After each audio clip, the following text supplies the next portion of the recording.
भारत तक अब नए अंदाज में।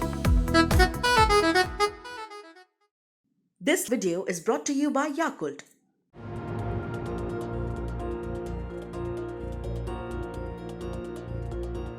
याकुल्ट पाचन में सुधार और प्रतिरक्षा बढ़ाने में मदद करता है। प्रतिदिन याकुल्ट का सेवन करें। नमस्कार, जय हिंद। भारत तक को नए रंग रूप में देख रहे हैं आप। बात करेंगे भारत सरकार की तरफ से आई एक बड़ी खबर की।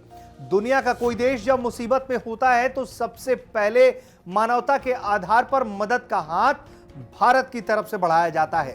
कोविड जब पहला वेव आया था कोविड का, उसके बाद सेकंड वेव आया, तो जिस तरीके से पूरी दुनिया में भारत ने मदद किया, जिस तरीके से तमाम जरूरतों को भारत ने पूरा करने का काम किया, अब एक बार फिर भारत उसी रूप में खड़ा है अपने एक ऐसे ही दोस्त के लिए जो इस वक्त मुसीबत में है।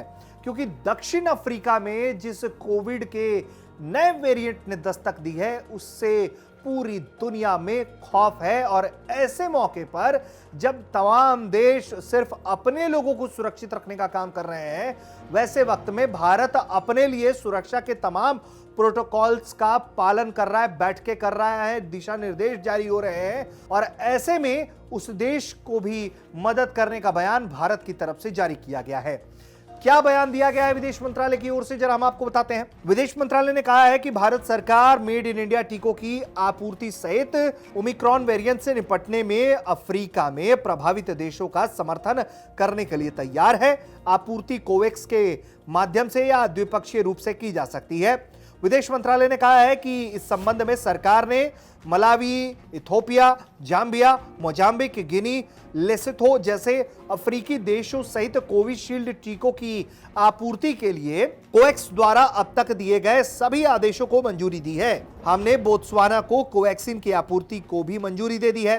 द्विपक्षीय रूप से या कोवैक्स के माध्यम से अनुमानित किसी भी नई आवश्यकता पर शीघ्रता से विचार किया जाएगा। भारत आवश्यक जीवन रक्षक दवाओं, परीक्षण किट, दस्ताने, पीपीई किट और वेंटिलेटर जैसी तमाम आपूर्तियों के लिए तैयार है। इस नए वेरिएंट को लेकर जो वैज्ञानिक है वो कह रहे हैं कि ये डेल्टा से ज्यादा संक्रामक है, यानी कि ये तेजी से फैलेगा उसके भी मुकाबले। विश्व स्वास्थ्य संगठन ने भी इस वेरिएंट ऑफ कंसर्न घोषित किया है।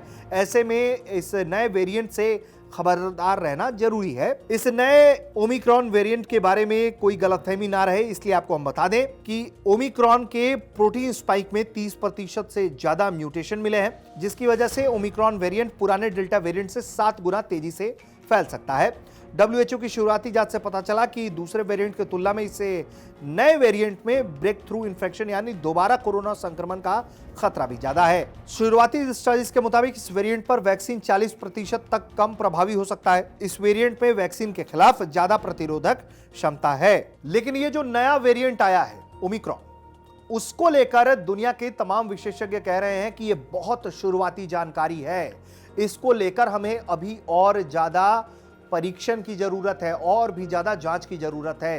तकरीबन एक अंदाजन हम कह सकते हैं कि 10 से 15 दिन लगेंगे बहुत ज्यादा ऑथेंटिक इंफॉर्मेशन पूरी दुनिया के सामने आने के लिए इस वेरिएंट से जुड़े हुए। ऐसे में तब तक जो है वो बहुत ज्यादा सावधानी बरतने की जरूरत है। इसके जो लक्षण की बात की जा रही है वो लक्षण जो है वो पुराने डेल्टा वेरिएंट जैसे ही इसके भी लक्षण है। ऐसे में हम आपसे यही अपील करेंगे कि आप भाई सावधानी बरतिए, कहीं भी जाइए तो आप मास्क लगाइए, सुरक्षा बरतिए, फिजिकल डिस्टेंसिंग करते रहिए और तमाम खबरों के लिए आप देखते रहिए भारत तक।